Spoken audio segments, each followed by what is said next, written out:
আমার পাশে কি করিস? আর আমার জামা কোথায়? আমি তো আপনার রুমে থাকতে চাইনি, আপনি নিজেই আমাকে বাধ্য করেছেন। আর তাছাড়া আপনি আমার বউ, আমি আপনার সাথে থাকতেই পারি। আপনার উপর আমার অধিকার সবচেয়ে বেশি। এই শুয়োরের বাচ্চা, কি বললি তুই? কোনো ছোট লোক আমার স্বামী হতে পারে না। আর তোকে না বললাম আমার কাছে স্বামীর অধিকার চাইবি না? আমার সব তো নষ্ট করে দিলি। আর কি বাকি রাখছোস? আর আমি তোকে কি বাধ্য করেছি? কালকের ঘটনা ভুলে গেলেন নাকি? আপনার জন্যই সব হয়েছে। আর আমি আমার বউকে আদর করছি, অন্য কাউকে না। আমি যদি জানতাম আপনি কালকে ওইরকম কিছু একটা করবেন, তাহলে কোনোদিনও আপনার সাথে যেতাম না। জানেন কালকে আপনার সাথে কি হয়েছিল? আমি কিছু শুনতে চাই না। আর তুই কুত্তার বাচ্চা আমার সাথে এমনটা করতে পারলি? আমি তোকে স্বামী হিসেবে মানি না বলেই তুই সুযোগ খুঁজছিলি, তাই না? আর সেই সুযোগ পেয়ে গেলি আর কাজে লাগিয়ে ফেললি। ছি! আপনি আমার পুরো কথাটা শুনছেন না কেন? আমার চোখের সামনে থেকে সরে যা, আমি তোকে দেখতে পারছি না। আমি নিশ্চুপ থেকে তাকে বললাম, কালকে রাতে আপনি নেশা করে সেন্স ছিল না। আর এই সুযোগ নিয়ে আপনার বান্ধবীর ভাই আপনার সাথে খারাপ কিছু করতে চাচ্ছিল।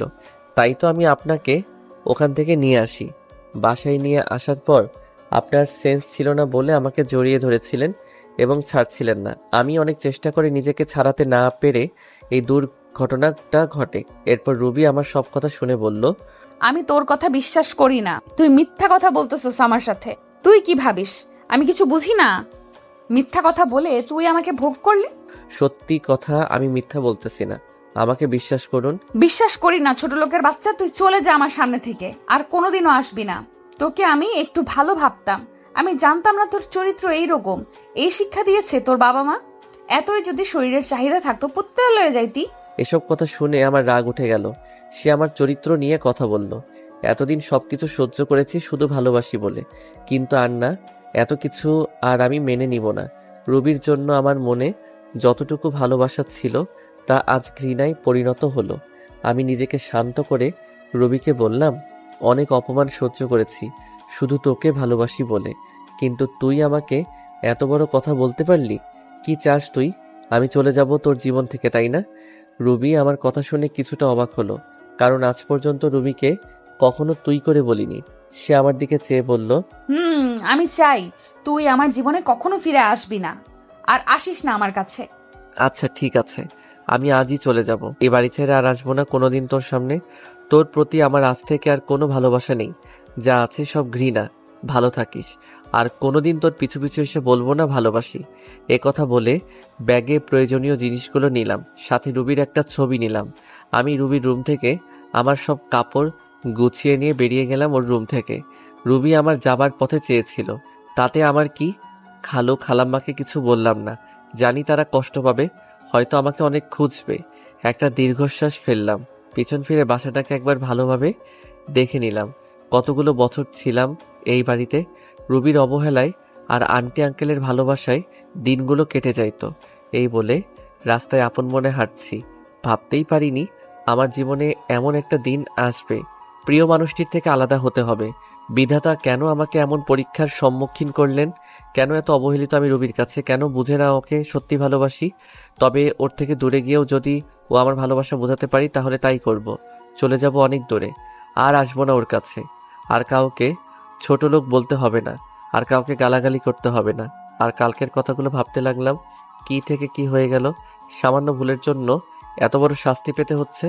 কালকে রাতে যদি নিজেকে একটু কন্ট্রোল করতে পারতাম তাহলে আর এমন একটা সময় দেখতে হতো না।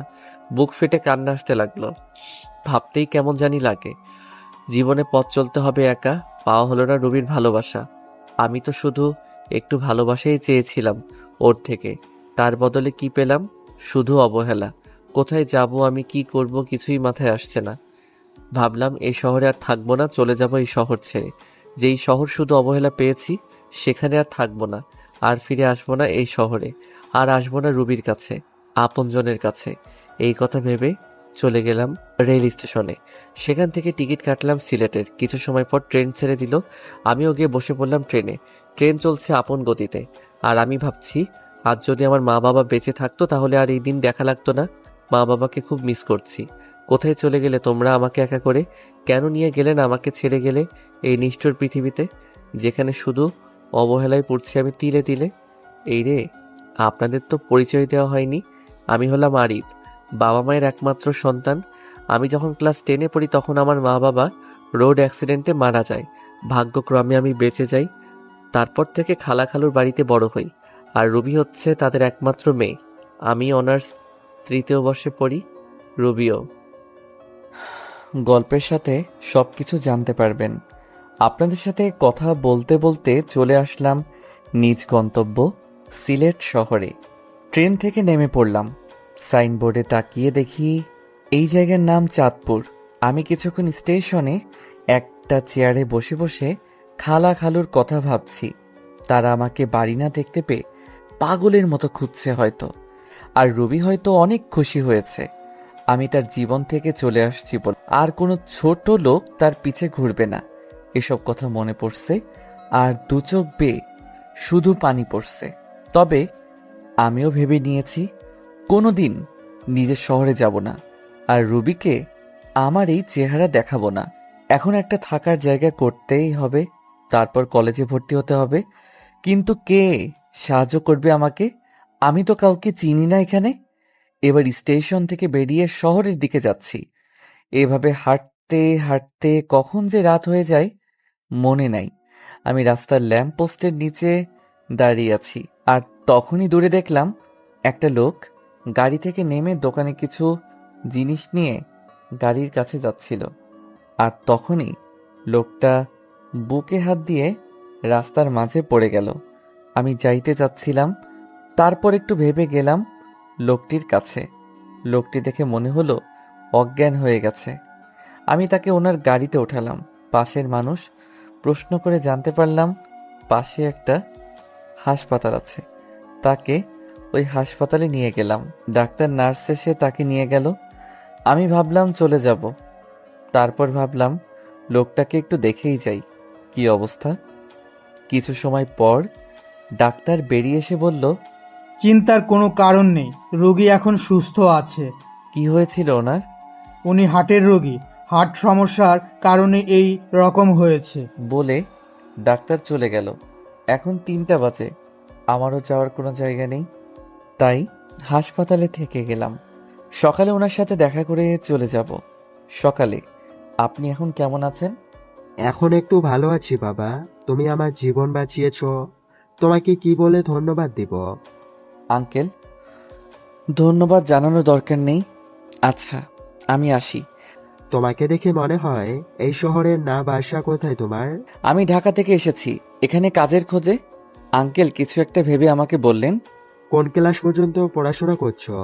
আমি এখন অনার্স 3rd ইয়ারে পড়ি। আচ্ছা, তোমাকে আমার অফিসে কাজ দিব, করবে? আমি ওনার জীবন বাঁচিয়েছি বলে হয়তো করুণা করছে, তা বাদে এখানে থাকতে গেলে ও চাকরির দরকার, তা ভেবে হ্যাঁ করে দিলাম।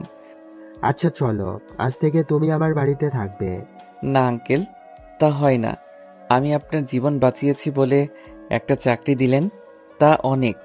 আমি ঠিক একটা ভাড়া বাড়ি ম্যানেজ করে নিব। তোমাকে বাড়ি দেখতে হবে না, আমার বাড়িতেই ভাড়া থেকো। এবার খুশি? আচ্ছা, এই বলে বিকেলে হাসপাতাল থেকে সোজা আঙ্কেলের বাসায় রওনা দিলাম। গাড়িতে বসে ভাবলাম, যাক বাবা, বাঁচা গেল। ভাগ্যের কি পরিহাস! চিনি না জানি না একটা লোক আমাকে নিয়ে যাচ্ছে তার বাসায়। অবশেষে একটা থাকার জায়গা তো পেলাম। এসব ভাবতে ভাবতে চলে আসলাম আঙ্কেলের বাসায়।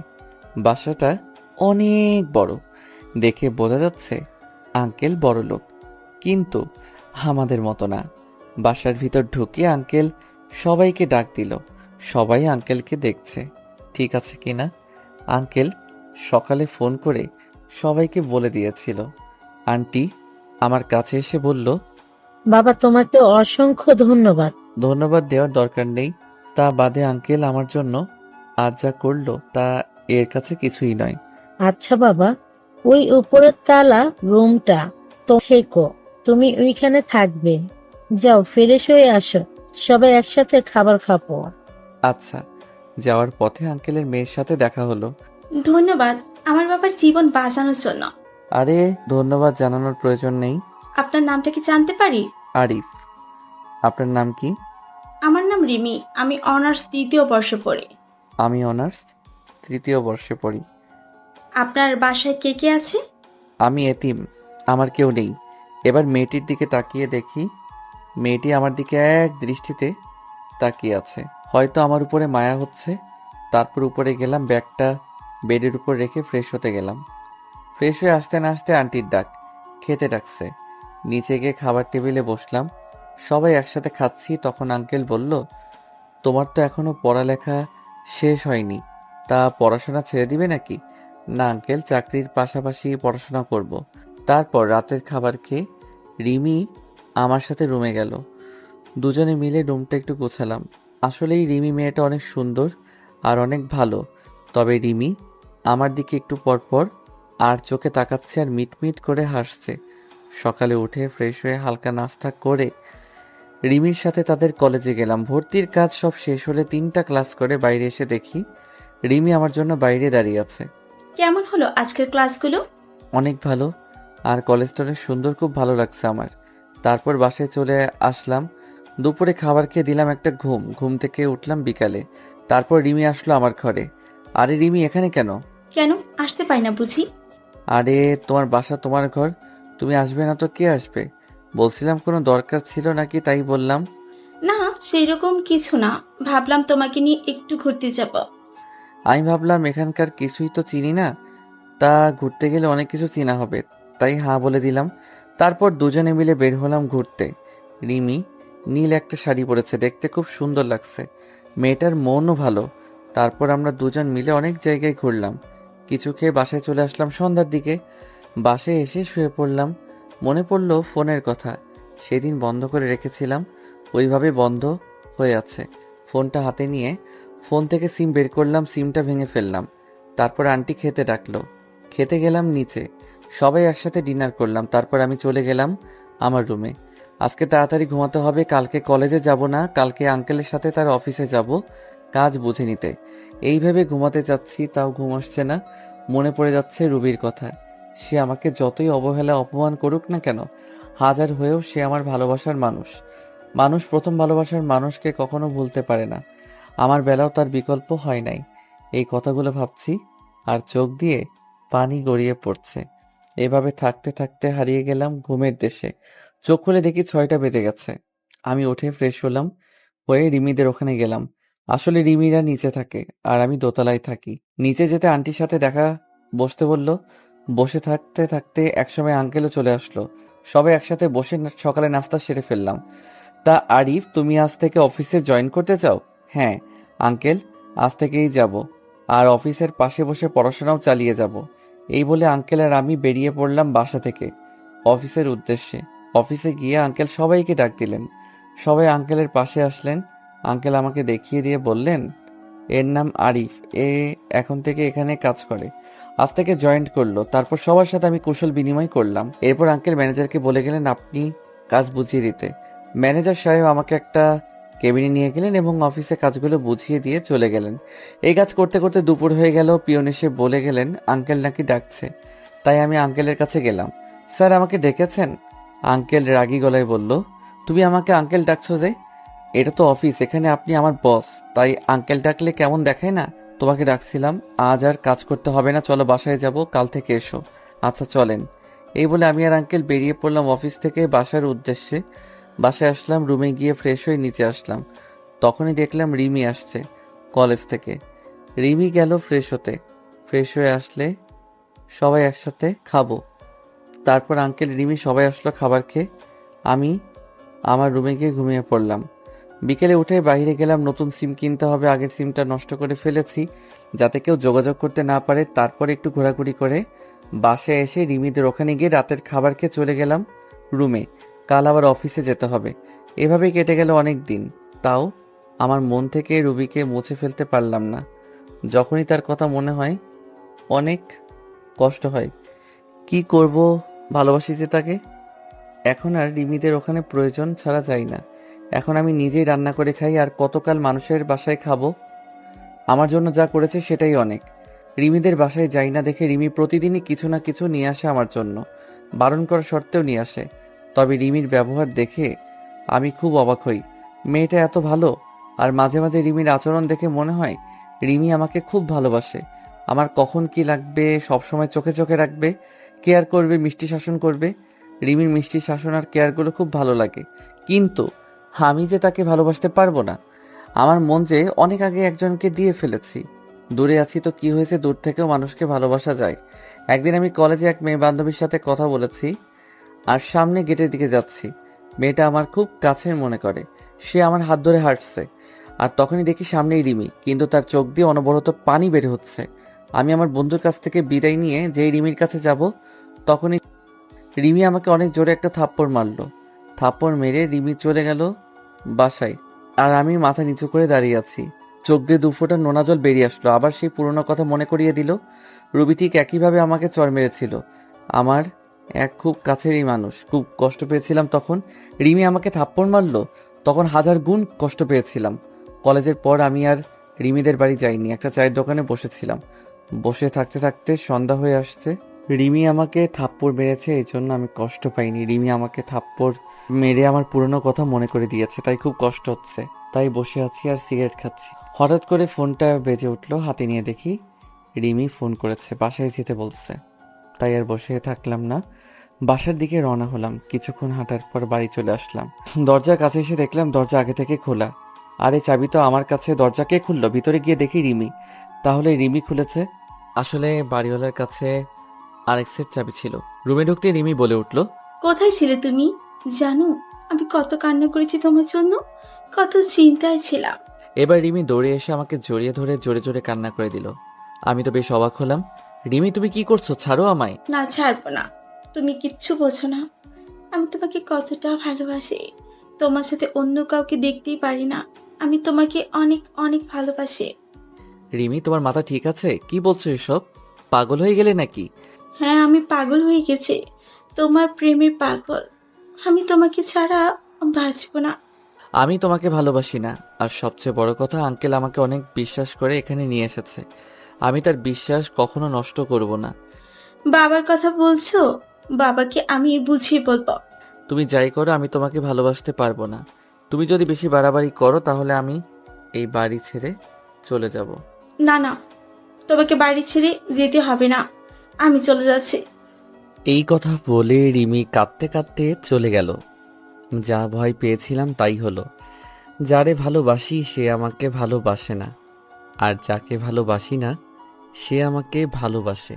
এরপর থেকে রিমির সাথে আর দেখা হয়নি, তাদের ওখানেও যাইনি। কি বলবো রিমিকে?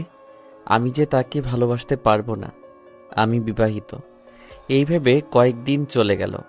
একদিন আঙ্কেল তাদের বাসায় যেতে বললেন, আমিও গেলাম। আরে তুমি আমার মেয়েকে বাঁচাও। কি হয়েছে রিমির? কয়েকদিন ধরে ঘর থেকে আর বের হয় না, খাওয়া দাওয়া কিছু করে না, শুধু বলে আরিফকে এনে দাও। বাবা, তুমি আমার মেয়েকে বিয়ে করো। না আঙ্কেল, এটা হয় না। আমি রিমিকে বিয়ে করতে পারবো না। আপনি আমাকে যে উপকারটা করেছেন তা আমি জীবন দিয়ে হলেও শোধ করতে পারবো না। কিন্তু আমি জেনে শুনে আমার জীবনের সাথে আরও একটা জীবন নষ্ট করতে পারবো না। কেন বাবা, কি হয়েছে? আমাকে একটু খুলে বলো। আমি বললাম রিমিকেও ডাক দিতে। তারপর আঙ্কেল আন্টি রিমি সবাইকে উদ্দেশ্য করে বললাম, আমি বিবাহিত। আমার এই কথা শোনার জন্য মনে হয় কেউ প্রস্তুত ছিল না। সবাই একসাথে বলে উঠল, কি? তুমি যে বললে তোমার কেউ নাই, তুমি এতিম, তাহলে? আসলে আমি এতিম হলেও আমার খালাখালুর বাড়িতে বড় হয়েছি এবং আমার বউ আছে। তাহলে তুমি এখানে কেন, পরিবার ছেড়ে? সে এক দুঃখের কাহিনী, শুনুন তাহলে। সবাইকে বলতে লাগলাম, আমি আরিফ। সবেমাত্র আমি এসএসসি পাশ করেছি, 4.97 পয়েন্ট পেয়েছি। আজ আমি অনেক খুশি। বাসায় থেকে বেরিয়ে রেস্টুরেন্টের উদ্দেশ্যে রওনা দিলাম, কারণ মিষ্টি তো নিতেই হবে। মিষ্টি নিয়ে বাসায় এসে সবাইকে খাওয়াইলাম। তারপর খাওয়া দাওয়া করে শুয়ে আছি। এমন সময় আমার ফোন চিল্লাচিল্লি করতেছে, মানে কেউ বা ফোন দিয়েছে। স্ক্রিনে তাকিয়ে দেখি মামুন ফোন দিয়েছে। রিসিভ করতেই, কিরে শালা, 4টা বাজতে চললো, আজ আড্ডায় আসবি না? ভুলেই গিয়েছিলাম। তোরা আয়, আমি আসছি। সবাই আসছে, তুই তাড়াতাড়ি আয়। আচ্ছা, 5 মিনিট অপেক্ষা কর। ওকে। তারপর ফোন কেটে দিয়ে আড্ডার দিকে রওনা দিলাম। আসলে মামুন, রহিম, মোকসেদ, নাজমুল, আমরা প্রাইমারি থেকে পরিচয়, আমরা ফ্রেন্ড। আড্ডায় এসে আমরা সবাই কথা বলতে লাগলাম। হঠাৎ রহিম বলতে লাগলো, সবাই শোনো, আমাদের গার্লফ্রেন্ড আছে কিন্তু আরিফ দোষে নেই। বেচারা সারা জীবন মনে হয় একই রকম থাকবে হিজড়া হয়ে। হয়, মনে হয়। শালারা, দেখ আমি কি করি তোদের গার্লফ্রেন্ডদের, ফোন দিয়ে কি বলি। দোস্ত না রে, এবারের মতো মাফ করে দে, আর হবে না। ওকে, মনে থাকে যেন। সেই সময় আম্মুর ফোন আসলো। আমি ফোন বের করে বললাম, হ্যাঁ আম্মু বলো। তুই কোথায় আছিস? এই তো বন্ধুদের সাথে আড্ডা দিচ্ছি। এখন আর আড্ডা দিতে হবে না, বাসায় আয়, দরকার আছে। আচ্ছা। বন্ধুর কাছ থেকে বিদায় নিয়ে বাসায় আসলাম। এসে ফ্রেশ হয়ে খাবার টেবিলে বসলাম। তোর তো পরীক্ষা শেষ, আর তোর আব্বু অনেকদিন পর ছুটি পেয়েছে, তাই ভাবলাম তোর খালার বাড়ি থেকে ঘুরে আসবো। কি বলিস? আমার যে কি আনন্দ হচ্ছে, খালার বাড়ি যাব। আপনারা ভাবছেন খালার বাড়ির কথা শুনে এত আনন্দ হচ্ছে কেন? কার সেখানে গেলে আমার খালাতো বোন রুবির সাথে দেখা হবে, কারণ ওকে আমি ছোট্টবেলা থেকেই পছন্দ করি। আচ্ছা, কবে যাব আমরা? কালকেই সকালে তাড়াতাড়ি উঠিস। কিন্তু কে জানতো এর বের হওয়াই হবে আমার মা বাবার সাথে শেষ বের হওয়া। আমাদের গাড়ি অ্যাক্সিডেন্ট করলো। আমি গাড়ি পিছনের সিটে থাকায় কোনো মতে বেঁচে যাই, কিন্তু আমার মা বাবা আর বাঁচল না। মা বাবা চলে যাওয়ার পর আমি অনেক ভেঙে পড়ি। তখন খালা খালু তাদের বাড়ি নিয়ে গেল এবং ওখান থেকেই বড় হই। খালা আমাকে নিজের ছেলের মতোই ভালোবাসতো, কিন্তু রুবি যাকে আমি ভালোবাসি সে ছিল খুবই অহংকারী।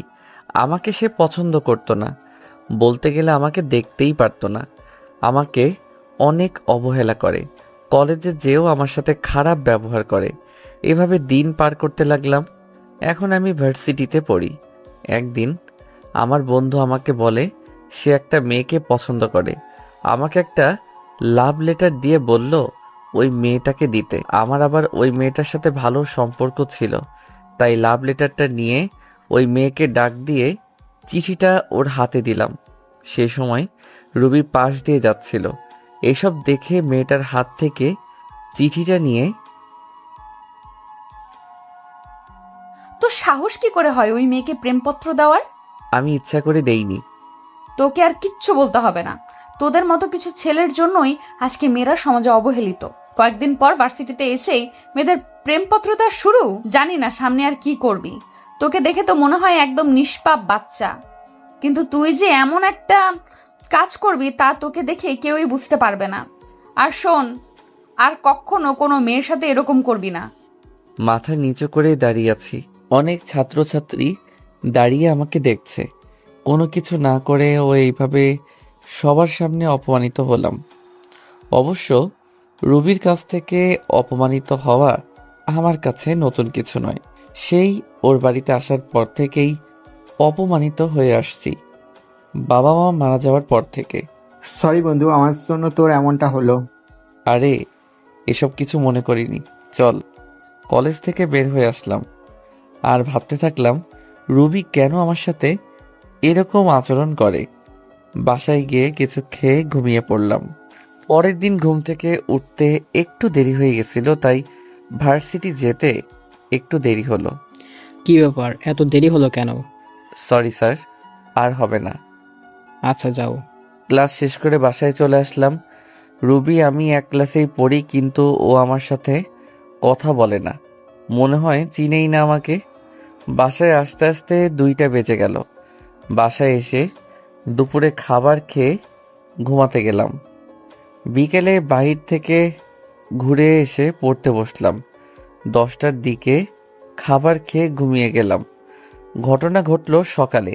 হারিফ শোন, তোরা এখন অনেক বড় হয়ে গিয়েছিস। আমি আর তোর খালু চাই তোকে রুবির সাথে বিয়ে দিতে। তোর কোনো আপত্তি আছে? আমি ভাবলাম সকালে আজ কার মুখ দেখে উঠেছিল যে খালা নিজে এসে বিয়ের কথা বলছে। আমি যেহেতু রুবিকে পছন্দ করি প্লাস ভালোবাসি, তাই আর না করলাম না। ভাবলাম রুবি ঠিক একদিন আমাকে ভালোবাসবে, আমার কোনো আপত্তি নেই। কিন্তু রুবি কি এ বিয়ে করতে রাজি হবে? সেটা তুই আমাদের উপর ছেড়ে দে। তারপর খালাম্মা চলে গেল। আমি জানতাম রুবি এই বিয়ে মানতে চাইবে না, কিন্তু খালা খালুর জোরাজোরিতে হ্যাঁ বলে দিছে। দেখতে দেখতে আমাদের বিয়েটাও ভালোভাবে হয়ে গেল। আমি এখন যাচ্ছি বাসর ঘরে। ঘরে গিয়ে দেখলাম রুবি খাটের উপরে বসে আছে। আমি কিছুটা সাহস নিয়ে গেলাম তার কাছে। যেই খাটে বসলাম আর রুবি বলতে শুরু করলো, এই ছোট লোকের বাচ্চা, আমার কাছে একদম আসবি না, এখান থেকে চলে যা। রুবি, আমরা তো এখন স্বামী স্ত্রী। আমি তোকে স্বামী হিসেবে মানি না। আর তুই কি ভাবলি তোর মতো ছোট লোককে আমি বিয়ে করতে রাজি হব? হ্যাঁ, বাবা মায়ের জোরাজোরিতে এই বিয়ে করছি। রুবি, আমি তোমাকে অনেক ভালোবাসি, প্লিজ তুমি আমাকে মেনে নাও। দেখো, আমি তোমাকে অনেক সুখেই রাখবো। তোর মতো ছোট লোককে আমি ভালোবাসবো কোনো প্রশ্নেই আসে না। আর তুই কোনো দিন আমার কাছে স্বামীর অধিকার খাটাতে আসবি না। আর শোন, এই কথাগুলো মা বাবা যেন জানতে না পারে। যা, মেঝেতে গিয়ে শুয়ে পড়। আমি একটা বালিশ নিয়ে নিচে শুয়ে পড়লাম। আমি জানতাম রুবি আমাকে মানবে না, কিন্তু কিছুদিন পর সব ঠিক হয়ে যাবে এই আশা নিয়েই থাকা। কিন্তু আমার ধারণা ভুল। দিন যাচ্ছে আর রুবি আমার প্রতি আরো খারাপ ব্যবহার করছে। রুবি কাপড় চেঞ্জ করছিল, আমি জানতাম না। হুট করে রুমে ঢুকতেই, এই কুত্তার বাচ্চা, রুমে আসতে গেলে নক করে আসতে বলছি না? না মানে আপনাকে খাওয়ার জন্য ডাকতেছে। এদিকে আয়। আমিও ওর একটু কাছে গিয়ে দাঁড়ালাম। ঠিক তখনই রুবি আমাকে ঠাস ঠাস করে দুই গালে দুইটা থাপ্পড় মারলো। থাপ্পড়গুলো অনেক জোরে মারলো, তাই ঠোঁট কেটে রক্ত বের হতে লাগলো আর আমার চোখ দিয়ে পানি ঝরতে লাগলো। ভীষণ ব্যথা করতেছে। এরপর যদি রুমে আসিস তাহলে নক করে আসবি। যত সব ছোট লোক। এখন যা, আমি আসতেছি। আমি কিছু বললাম না। এইটা আমার সাথে শুধু আজকে ঘটেছে তা না, প্রতিদিনই আমার সাথে এইরকম করে রুবি। ঠোঁটে ভীষণ ব্যথা করতেছে। ওয়াশরুমে গিয়ে ঠোঁটের রক্তগুলো মুছতে চাইতেছি, কিন্তু হাত লাগাতে পারছি না। ভীষণ ব্যথা করতেছে। কোনো মতে ফ্রেশ হয়ে নিচে চলে আসলাম। নিচে গিয়ে দেখি রুবি খাওয়ার টেবিলে বসে আছে। আমিও গেলাম। আরিফ, এই দিকে আসো। জি খালু, বলেন। দাঁড়িয়ে আছো কেন? কি বসো, আমরা একসাথে খাবো। আমি রুবির দিকে তাকালাম। ও আমার দিকে আগুন চোখে তাকিয়ে আছে। আমি কিছু বললাম না। এখনো দাঁড়িয়ে আছি। কি হয়েছে আরিফ? তোকে বসতে বললো না? আসলে খালা আমাকে তুই করেই বলে। আমাকে নিজের ছেলের মতো ভাবেন। আমি এখনো দাঁড়িয়ে আছি আর রুবির দিকে চেয়ে আছি। রুবি শুধু রাগে ফুঁসতেছে। আরিফ, তোমাকে আমি বসতে বলেছি, তুমি দিন দিন অবাধ্য হয়ে যাচ্ছ। খালু, বসতেছি। আমি যখন বসতে যাব তখনই রুবি চেয়ার থেকে উঠে দাঁড়িয়ে যায় আর বলতে লাগলো, এই ছোট লোকের সাথে আমি এক টেবিলে বসে খেতে পারবো না। তোমাদের মন চাইলে তোমরা খাও। কিসের ছোট লোক? ভুলে যাস না রুবি, আরিফ কিন্তু তোর স্বামী। কিসের স্বামী? আমি মানি না। এই বলে রুবি না খেয়ে চলে গেল। খালা খালু দুইজন আমার দিকে অসহায় দৃষ্টিতে তাকিয়ে আছে। আমি মুচকি হেসে বললাম, খালু, আমি কিছু মনে করিনি রুবির কথায়। একদিন সব ঠিক হয়ে যাবে ইনশাল্লাহ। তাই যেন হয় বাবা। হায়, তোকে আমি নিজ হাতে খাইয়ে দে। আমি আর কিছু না বলে চুপচাপ খেয়ে নিলাম। এরপর রুমে চলে আসলাম। রুমে এসে দেখি রুবি খাটে শুয়ে আছে। আমি সোফায় গিয়ে শুয়ে পড়লাম। আব্বু আম্মুর কথা খুব মনে পড়তেছে। আজকে যদি ওরা বেঁচে থাকতো তাহলে আর আমাকে এইরকম দিনগুলো দেখতে হতো না। আব্বু আম্মুর জন্য খুব খারাপ লাগতেছে, চোখে পানি চলে আসছে। তবে খালা খালু মাঝে আমি আমার মা বাবাকে দেখি, তারা আমাকে অনেক ভালোবাসে। কথাগুলো ভাবতে ভাবতে ঘুমিয়ে গেলাম। ফজর নামাজের আজান শুনে ঘুমটা ভেঙে গেল, তাই উঠে ফ্রেশ হয়ে নামাজ পড়ার জন্য মসজিদে গেলাম। চারদিকে হালকা হালকা আলো ফোটা শুরু করেছে। এরপর নামাজ পড়ে মোনাজাত করতে লাগলাম আব্বু আম্মুর জন্য। এক পর্যায়ে মনে পড়ে ছোটবেলার কথা। আব্বুকে ঘোড়া বানিয়ে তার পিঠে চওড়া, আব্বুর সাথে স্কুলে যাওয়া, কান্না চলে এসেছে। বলতে লাগলাম, কেন তোমরা আমাকে একা করে চলে গেছো? তোমাদের সাথে নিলে না কেন? কেন রেখে গেলে এই নিষ্ঠুর পৃথিবীতে, যেখানে মা বাবা ছাড়া আর কেউ আপন নয়? কেন হলো আমার সাথে এই রকম? কেন আমাকে অবহেলা করে? কেন কেন? কথাগুলো বলতে লাগলাম আর কান্না করতে লাগলাম। এরপর বাসায় চলে আসলাম। বাসায় ঢোকার সময় খালা আমাকে তাদের রুম থেকে ডাক দিলেন। রুমে গিয়ে দেখি খালা নামাজের বিছানায় বসে আছেন। আমি গিয়ে খালার পাশে বসলাম। আমার মাথায় হাত রাখলেন। রুবি, তোকে খুব কষ্ট দেয় তাই না রে? মুচকি হেসে বললাম, ও এমন কিছু না খালা, ভালোবাসার মানুষটার তাই তো কষ্ট দেয়, অন্য কেউ তো আর না। আমি সব বুঝি রে বাবা, তোর জন্যই খুব কষ্ট আমার। মেয়েটা কেন তোর সাথে এমন করে কিছু বুঝি না। কষ্ট এখন আর হয় না খালা, কষ্টগুলো এখন সহ্য করতে শিখে গেছি। দেখিস রুবি একদিন তোকে ভালোবাসবে। হুম। আচ্ছা তুই এখন রুমে যা, আর শোন রুবিকে ডেকে তোল, আমি নাস্তা তৈরি করতেছি। আচ্ছা খালা। এরপর রুবিকে ডাক দেইনি, কারণ ওকে ডিস্টার্ব করলে আবার আমার কপালে খারাপই আছে। ভালোবাসি তাই ওকে কিছু বলতেও পারি না। রুবিকে না ডেকে আমি কলেজে যাওয়ার জন্য রেডি হয়ে নিলাম। এরপর আবার নিচে চলে গেলাম, গিয়ে দেখি রুবি নিচে নাই। খালা, রুবি কই? কেন তোকে না বললাম ও ঘুম থেকে ডেকে তুলতে? ও খালা, ভুলে গেছি। আচ্ছা গিয়ে নিয়ে আয়। এরপর আমি রুবিকে ডাকতে চলে গেলাম। এরপর ডাক দিলাম কিন্তু কোনো উত্তর দিল না। আবার ডাক দিলাম, এরপর ওপার থেকে রুবি বলল, কি হয়েছে? সকালবেলা তো চিল্লাচিল্লি করছিস কেন? আপনাকে আন্টি ডাকছে, তাড়াতাড়ি নিচে আসতে, কলেজে যেতে হবে, পরে কিন্তু দেরি হয়ে যাবে। যা তো তুই, আমি আসতেছি, আর ডিস্টার্ব করবি না আমাকে। এরপর আমি আর কিছু না বলে চলে আসলাম। নিচে গিয়ে আমি নাস্তা করে নিলাম। এরপর রুবি নিচে আসতে লাগলো। আজকে খুব সুন্দর লাগতেছে, গোলাপি রঙের একটা ড্রেসে, কানের ফুল, চুড়ি আর হালকা লিপস্টিক, আর সব মিলিয়ে জাস্ট অসাম লাগতেছে। আমার হা করে তাকিয়ে থাকা দেখে রুবি আমাকে বলল, কুত্তার মতো এভাবে তাকিয়ে আছিস কেন, শুয়োরের বাচ্চা? রুবির কথাটি সোজা গিয়ে আমার বুকে লাগলো। কি এক কপাল নিয়ে পৃথিবীতে এসেছি, নিজের বউয়ের দিকে তাকালেও গালি শুনতে হয়। ওই সময় শুধু চোখে পানি ছলছল করতেছে। আদিক্ষেতা না করে গাড়ি বের কর, কলেজে যাব। আমি আর কিছু না বলে গাড়ি বের করে রুবির জন্য অপেক্ষা করতে লাগলাম। কিছুক্ষণ পর রুবি আসলো। এরপর আমরা কলেজে চলে আসলাম। তুই গাড়ি পার্ক করে ক্লাসে চলে যা। যদি কোথাও যাস বা কারোর সাথে কথা বলিস তাহলে তোর অবস্থা খারাপ করে দিব। আমি শুধু মাথা নাড়ালাম। আমি খেয়াল করলাম ওর বান্ধবী ওকে বলতে লাগলো, রুবি, তুই সব সময় আরিফের সাথে এই রকম করিস কেন? ছেলেটা কত স্মার্ট আর খুব ভালো, তাহলে কেন সব সময় অবহেলা করিস, কেন খারাপ আচরণ করিস? আর বড় কথা, ও এখন তোর স্বামী, তবুও কেন ওর সাথে খারাপ ব্যবহার করিস? কিসের স্বামী? হ্যাঁ, আর তোকে আমি বলে রাখলাম, কোনো দিনও আমাকে কিছু শেখাতে আসিস না। আর এত যদি দরদ হয় তাহলে তুই ও ছোট লোকটাকে বিয়ে করে নে, তাহলে আমিও উদ্ধার হব। আমিও তো চাই, কিন্তু জানি ও তো তোকে ভালোবাসে। আমি হাজার চাইলেও আমার হবে না জানি, ওইটা আমি ভালোভাবে জানি। আরিফ আমাকে ভালোবাসে তুই কিভাবে জানিস?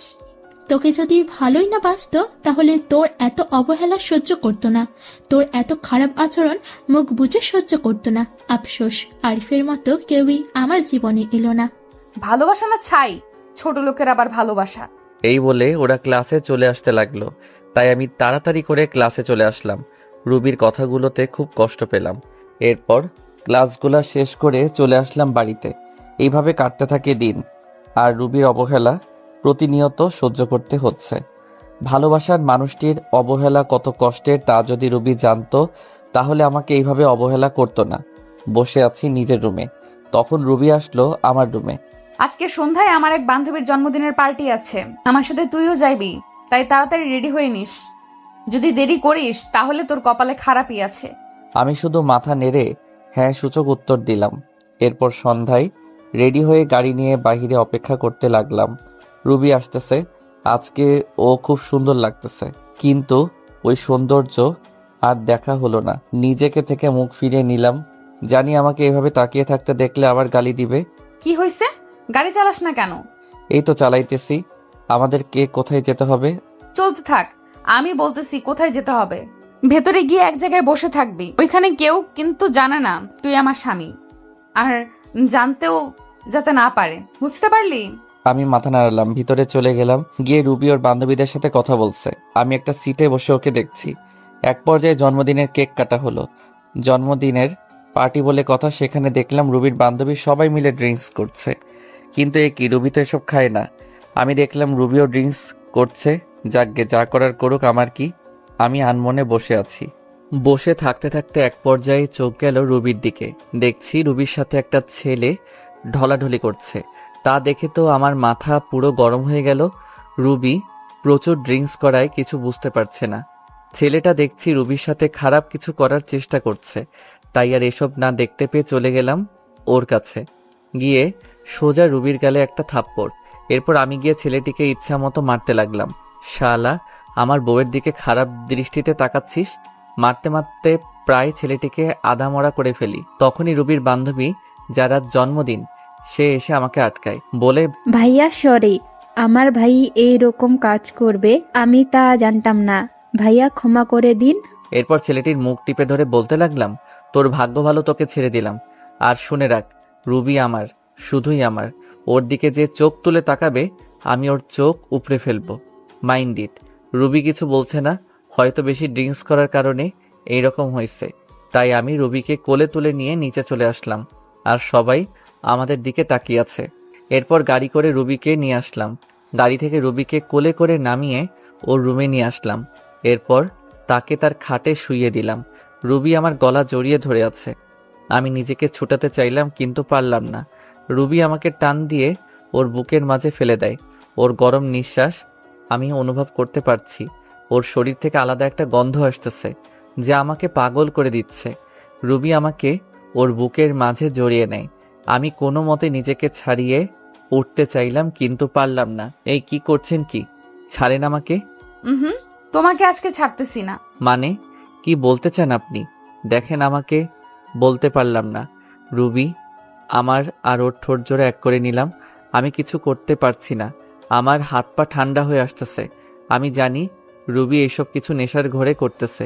আমার এই রকম করা ঠিক হবে না, তাই নিজেকে ছুড়াতে চাইলাম, কিন্তু পারতেছি না। রুবি আমাকে এখনো খুব জোরে জড়িয়ে ধরে আছে, আর আমার ঠোঁট চুষতেছে। আমিও ধীরে ধীরে দুর্বল হতে লাগলাম। আমিও রুবির ডাকে সাড়া দিলাম। রুবি, আমার বউয়ের উপর আমার অধিকার আছে, আর যা হবার পরে ভেবে দেখা যাবে। ধীরে ধীরে দুইজন তলিয়ে গেলাম ভালোবাসার গভীর সাগরে। সকালবেলা আমার ঘুম ভেঙে যায়। আমি এখনো রুবির বুকের মাঝে আছি, আর রুবি আমাকে জড়িয়ে রেখে। রুবির শরীরে কোনো কাপড় নেই। আমি নিজেকে ছাড়িয়ে রুবির কপালে একটা চুমু দিলাম। আমার স্পর্শে রুবির ঘুম ভেঙে যায় এবং আমাকে দেখে চমকে ওঠে। তুই এখানে কি করিস? আমার পরনের কাপড় কোথায়? এরপর তো সবকিছু আপনারা জানেন কি হলো আমার সাথে, আর না জানলে দেওয়া আছে, গিয়ে জেনে আসুন। এরপর আমার সাথে রুবি কি করলো, আমি কেন বাসা ছেড়ে চলে আসলাম, সবকিছু আঙ্কেল, আন্টি, রিমি সবাইকে বললাম। আমি তাদের দিকে তাকাতেই বুঝতে পারলাম তারা মন খারাপ করে বসে আছে। তারপর রিমি বলল, তুমি রুবিকে ডিভোর্স দিয়ে দাও, আমি তোমাকে বিয়ে করব। এ হয় না রিমি। রুবি আমাকে যতই অবহেলা করুক না কেন, আমি তাকে এখনো আগের মতোই ভালোবাসি। আমি তার জায়গা কাউকে দিতে পারবো না। তুমি এইরকম করলে আমি আর এই বাড়িতে থাকবো না, চলে যাব দূরে কোথাও। আর বলবো না, তাও তুমি চলে যেও না। আমার এই রকম পরিস্থিতি দেখে আঙ্কেল আন্টি কিছু বলতে পারলো না। তা বাদে আমি বিবাহিত। তারা জেনে শুনে তাদের মেয়েকে একটা বিবাহিত ছেলের সাথে বিয়ে দিতে চাইবে না, যার ঘর সংসার, স্ত্রী আছে। তার মেয়ে জীবন নষ্ট হয়ে যেতে দিবেন না। আমি এরপর ওদের বাসা থেকে চলে আসলাম, আর যাইনি ওদের বাসায়। এইভাবেই দেখতে দেখতে 5 বছর চলে গেল। এখন আমার পড়ালেখা শেষ। এখন আঙ্কেলের অফিসে চাকরি করি। অনেক ভালো ভালো কোম্পানি থেকে চাকরির অফারও আসছিল, কিন্তু না করে দিয়েছি। কারণ এই শহরে প্রথম যখন আসি তখন এই আঙ্কেল এই অফিসে চাকরি দিয়েছিল। কেন জানি এক মায়া সৃষ্টি হয়ে গেছে, চাইলেও আর যেতে পারি না। তবে এই অফিসে এখন অনেক বড় পদে আমি আছি। সেদিনের পর থেকে রিমি আর কখনো ভালোবাসার কথা বলে না। আগের থেকে রিমির সাথে আমার আরও ভালো সম্পর্ক তৈরি হয়েছে, তবে সেটা বন্ধুত্বর। রিমি পড়াশোনা শেষ করায় সেও এখন আমার এই অফিসেই কাজ করে, এমডির পদে। তার বাবার পরিবর্তে সে এই অফিসের এমডি। আমরা প্রতিদিন একসাথে করেই অফিসে যাই। আজ আমি প্রতিষ্ঠিত। আমার কোনো চিন্তা, কোনো চাপ নেই, আর কোনো অবহেলা নেই, কারো অপমান। আর কেউ ডাকে না ছোট্ট লোক বলে, কারো হাতে থাপ্পড় খেতে হয় না।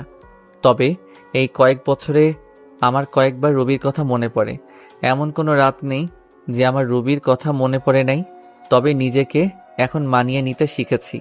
এমনিভাবে আমার দিন যেতে লাগলো। একদিন আঙ্কেল অফিসের সবাইকে এক জায়গায় করলেন, আর বলতে লাগলেন, এবার আমরা একটা বড় ধরনের প্রজেক্ট পেয়েছি, প্রায় 2 কোটি টাকার। তাই এই কাজটা আমি আরিফকে দিতে চাই। আরিফ, তুমি কালকে বেরিয়ে পড়ো। প্রজেক্টের কাজটা ঢাকায়। ঢাকা কথাটা শুনে আমার মাথা ধরে গেল। আমি বলতেও পারছি না যে এই কাজটা আমি করতে পারবো না। এত বড় প্রজেক্ট যে। তাই কিছু বললাম না। বাসায় এসে শুনলাম রিমিও যাচ্ছে আমার সাথে এই প্রজেক্টের কাজে। আঙ্কেল বলল, তোমাকে ওখানে থাকার কোনো চিন্তা করতে হবে না। রিমির ফুপুর বাড়ি ওখানেই তোমরা থাকবে কাজ শেষ না হওয়া পর্যন্ত। সকালে বের হব, তাই রাতে সবকিছু গুছিয়ে নিলাম এবং ঘুমিয়ে গেলাম। সকালে রিমি আর আমি রওনা হলাম ঢাকার উদ্দেশ্যে। রেল স্টেশনে গিয়ে টিকিট কাটলাম, সিলেট টু ঢাকা। কখনো ভাবতে পারিনি যে আবার ফিরবো ঢাকা। ভেবে নিয়েছিলাম আর কখনো যাব না, কিন্তু কি করার, ভাগ্যের যে লেখা আছে তাই হবে। রুবি হয়তো আজ নতুন সংসার করতেছে, আমার কথা ভুলেই গেছে। এবার রিমি আর আমি ট্রেনে উঠলাম, গিয়ে বসে পড়লাম নিজের সিটে। ট্রেন চলছে আপন গতিতে। ভাবতে ভাবতে কখন যে ঢাকায় পৌঁছে গেছি খেয়ালই করলাম না। প্রাণের শহর ঢাকা শহর। আজ 5 বছর পর আসলাম। 5 বছর কেটে গেল, আজ আবারও ঢাকা ফিরছি। সবকিছু অচেনা মনে হচ্ছে। দেরি না করে সোজা রওনা দিলাম রিমির ফুপুর বাসায়। আমাকে দেখে চিনতে পারিনি, আর চিনবেই বা কি করে। আমার পাশে রিমির দিকে তাকিয়ে দৌড়ে চলে আসলো রিমির কাছে। রিমিকে ধরে বলল, মা, তুমি যে আসবে আমি কখনোই কল্পনা করতে পারিনি। সেই ছোট্টবেলায় এসেছিলি, আর তো একবারও আসিসনি। আমাদের কথা মনে পড়ে না বুঝি? যা ফ্রেশ হয়ে আসো, আমি খাবার বেড়ে দিচ্ছি। আর হ্যাঁ, তোর পাশের ছেলেটা কে রে? ও আমাদের অফিসে কাজ করে, আর আমরা অফিসের একটা প্রজেক্টের জন্য এখানে এসেছি। ফ্রেশ হয়ে সবার সাথে দুপুরের খাবারটা খেয়ে শুয়ে আছি। এমন সময় রিমি এসে বলল, বিকেলে ফ্রি আছো? জবাবে হ্যাঁ অবশ্যই, তাছাড়া এখন তো আমার কোনো কাজ নেই, ফ্রি তো থাকবই। বলছিলাম কি ফুপু, বিকালে একটু ডাক্তারের কাছে যাবে? একা একা যাবে না, তাই আমাকে নিতে চাচ্ছে আমার সাথে, যদিও তুমিও যাও। আরে সমস্যা নেই, আমি তো ফ্রি আছি, গেলাম না হয় তোমার সাথে, সময়টাও কেটে যাবে। একা একা থাকতে কি আর ভালো লাগে? আচ্ছা, তুমি এখন রেস্ট নাও। বিকেলে রিমি একটা আকাশি কালারের শাড়ি পরছে, কাচের চুড়ি হাতে, চোখে কাজল দিয়ে আমার সাথে বের হয়েছে। ওকে দেখলে যে কোনো মানুষ প্রেমে পড়ে যাবে। ওকে দেখে রুবির কথা খুব মনে পড়ে গিয়েছে। যথারীতি ডাক্তারের চেম্বারে পৌঁছে গেলাম। রিমির ফুপুকে ডাক্তার দেখা শেষ, তারপরে চেম্বার থেকে বের হব, এমন সময়ে একজন শাড়ি পরা নারীর সাথে ধাক্কা খেলাম। এই যে মিস্টার, দেখে শুনে চলতে পারেন না? কণ্ঠটা খুব পরিচিত মনে হলো। পিছন ফিরে তাকাতে বড়সড় ধাক্কা খেলাম। মনের কষ্টটা আবার জেগে উঠল। এই যে রুবি সামান্য একটু পরিবর্তন হয়েছে শুধু, মেয়েদের বয়স ধরা খুব মুশকিল। তার নজর আমার দিকে পড়তেই অবাক দৃষ্টিতে তাকায় আমার দিকে, চোখ জোড়া ছলছল করতেছে। আরও অবাক হলাম, তার হাতে 3-4 বছরের একটা ছেলে, একদম রুবির মতো দেখতে হয়েছে। রুবির চোখ থেকে পানি পড়তেছে, আমি একদম স্পষ্ট দেখতে পাচ্ছি। এখানে বেশিক্ষণ থাকা যাবে না, তাহলে আমি যে আবার মায়ায় জড়িয়ে যাব। তাকে সরি বলে রিমিকে নিয়ে দ্রুত চেম্বার থেকে বেরিয়ে পড়লাম। এত বছরের কষ্টগুলো আমার ভেসে উঠল মনের ভিতর। নিজেকে কিছুতেই সান্ত্বনা দিতে পারছি না। রাতে বাসায় এসে কিছু না খেয়ে শুয়ে পড়লাম। আন্টি অনেক জোর করলো, খেলাম না আমি। সকালবেলা ঘুম ভাঙতেই দেখি রিমি নাস্তা হাতে নিয়ে দাঁড়িয়ে আছে। আমাকে দেখে বলল, রাতে তো কিছুই খাওনি, এখন একটু খেয়ে নাও। না করতে পারলাম না। নাস্তা খেয়ে বসে আছি। রিমি এসে বলল, ঘুরতে যাবে? একটু বাইরে থেকে ঘুরে আসি, তোমার মন ভালো হয়ে যাবে। অনিচ্ছা সত্ত্বেও রাজি হলাম। রিমিকে নিয়ে একটা নদীর ধারে বসে আছি। গাছপালা সমৃদ্ধ এই নদীর ধার। একটু ঘোরাঘুরি করে রাস্তা দিয়ে বাসায় যাচ্ছিলাম। রিমিও সাথে আছে। মেয়েটা খুব ভালো, আমাকে আপন মনে করে। এখন হয়তো ভালোবাসে আমাকে, কিন্তু সেদিনের ঘটনার পর থেকে আর কিছু বলে না। হয়তো ভয় বলে না। আমি চলে যাব বলেছিলাম, এমনই ভাবে হাঁটছি। এমন সময় পিছন থেকে কেউ বলে উঠল, কেমন আছো আরিফ? পিছনে তাকাতেই দেখি রুবি। কে আপনি, আর কি চাই? আপনি করে বলছো? ধুর, আমি আপনাকে চিনি নাকি? এমন ভাবে বলছো মনে হয় যেন আমাদের কখনোই দেখা হয়নি। দেখুন, আমাকে বিরক্ত না করলে খুশি হব। রিমিকে আমার পাশে দেখে বলল, তোমার বউকে তোমার সাথে খুব মানিয়েছে। একথা বলাতেই আমার মেজাজটাই বিগড়ে গেল। মন চাচ্ছে কষে দুটো থাপ্পড় দিয়ে বলি, তোর কারণে, শুধু তোর কারণে ভুল বোঝার জন্য আমার জীবনটা নরকে পরিণত হয়েছে। পাবলিক প্লেস, এজন্য কিছু বলি নাই। রিমিকে নিয়ে সাথে সাথে ওই স্থান ত্যাগ করলাম। যাওয়ার সময় দেখতে পেলাম রুবির চোখগুলো ফুলে গেছে।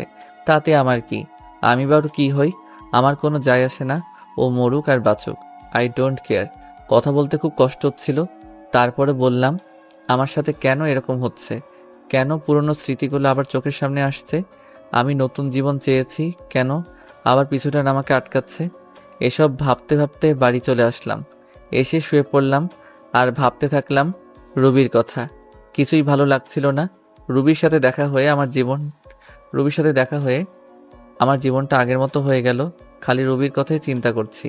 পরক্ষণে মনে হলো রুবি তো স্বামী, সংসার, ছেলে সব আছে, তাহলে কেন শুধু শুধু চিন্তা করছি? শত হলেও আমার প্রথম ভালোবাসার রুবি, ভুলে কি থাকা যায়? রুবির কথাগুলো ভাবতেছি, স্বার্থপরের মতো আমাকে একা করে দিল। বিনা দোষে আজ আমি নিঃসঙ্গ। হয়তো এটাই নিয়তি, আমার নিষ্ঠুর ভালোবাসা।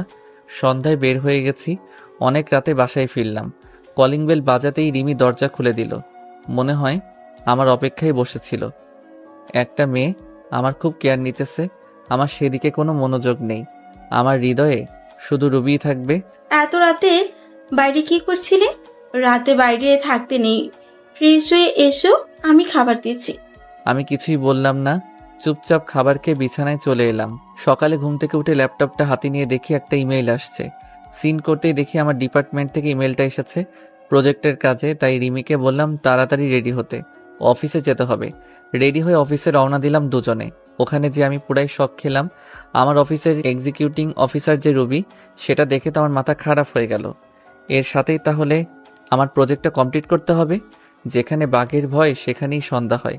তারপর সবার সাথে আমরা পরিচয় হয়ে নিলাম। তারপর গেলাম রুবির কাছে। রুবি আমাকে দেখে চোখ বড় বড় করে তাকিয়ে আছে। হয়তো ভাবছে আমি এখানে কি করতে আসব। তারপর রুবিকে বললাম আমি হলাম আরিফ, আর আমার পাশে ও হচ্ছে নীলা। আমরা সিলেট থেকে এখানে আসছি এই প্রজেক্টের কাজে। ও আচ্ছা, সেই ব্যক্তিরা তাহলে আপনারা? এরপর কিছু কথা বলে চলে আসলাম। দুপুরে কাজ শেষে আমার ডেস্কে বসে আছি।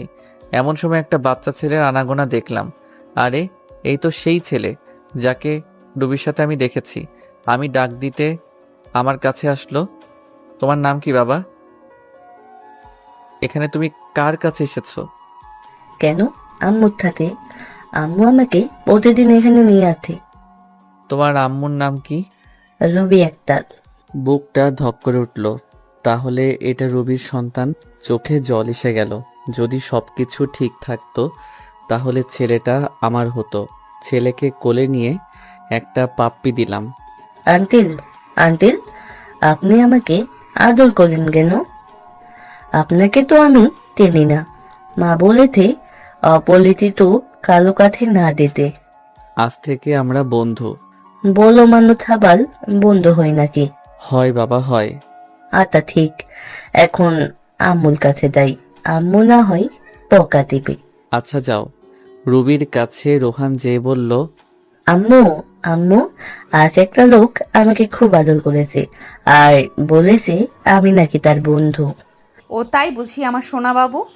জানো আম্মু, লোকটা খুবই ভালো আর অনেক সুন্দর।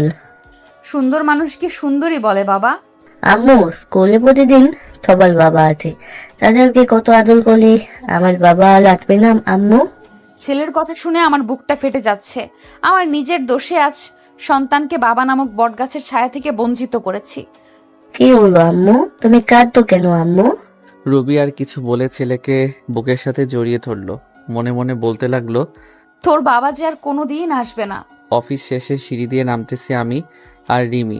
এমন সময় রুবিও নামতেছে। আমাকে দেখে অবাক দৃষ্টিতে তাকিয়ে আছে। আমি দেখেও না দেখার ভান করে নামতে লাগলাম। আমি তা জেলাস করার লক্ষ্যে রিমির সাথে হেসে খেলে কথা বলতেছি আর নামতেছি। পিছন ফিরে দেখি যে রুবির চোখ দিয়ে পানি পড়ছে আর শাড়ির আঁচল দিয়ে মুছছে। বারে, তাতে আমার কোনো যায় আসে না। স্বামী, সংসার, ছেলে নিয়ে তো ভালোই আছে। রাতে বাসায় ফিরে আসলাম। প্রতিদিনের মতো রিমি আন্টি আজও খাবার নিয়ে টেবিলে বসে আছে। আমাদের দেখে বলল, তোমরা ফ্রেশ হয়ে আসো, আমি খাবার দিচ্ছি। রাতে খাবার খেয়ে ঘুমের রাজ্যে হারিয়ে গেলাম। সকালে ঘুম ঘুম চোখে দেখি যে কেউ একজন ডাকছে। এই উঠো, অফিস যাবেন না? আমি চোখ খুলে দেখি যে রিমি দাঁড়িয়ে আছে। একটা আকাশি কালারের শাড়ি পরছে। শাড়িটাতে অনেক সুন্দর লাগছে। ও মনে হয় অফিস যাওয়ার জন্য একেবারে রেডি হয়ে আছে। আসলে অ্যালার্ম বাজে নাই তো আজকে, তাই একটু দেরি হয়ে গেছে।